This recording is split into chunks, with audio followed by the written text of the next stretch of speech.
চলমান পরিস্থিতিতে সময়মতো ক্রেডিট কার্ড এবং ঋণের কিস্তি পরিশোধ করতে না পারলেও বিলম্ব ফি বা বাড়তি সুদ আরোপ করা হবে না, এসব বিষয়ে নীতিগত সিদ্ধান্ত নিয়েছে অনেক ব্যাংক। এদিকে চলমান পরিস্থিতিতে ঋণের কিস্তি পরিশোধে বিলম্ব হলে সুদ আরোপ না করার আহ্বান জানিয়েছেন এফবিসিসিআই সভাপতি মাহবুবুল আলম।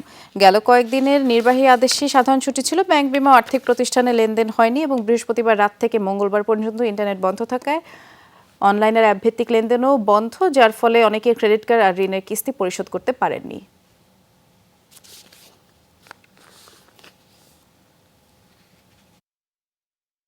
আমাদের ইন্টারনাল সিদ্ধান্ত হয়ে গেছে, আমরা ধরেন সেক্ষেত্রে ক্রেডিট কার্ডের বিল যদি পেমেন্ট দেরি হয় সেক্ষেত্রে ডিলের জন্য আমরা ওনাকে কোনো পেনাল্টি চার্জ করব না, পেনাল্টিও না, একটা ওয়ান টাইম পেনাল্টি হয় না, আবার ইন্টারনেট এটা কিছু চার্জ করবো না, এটা আমরা মোটামুটি সিদ্ধান্ত নিয়ে ফেলেছি।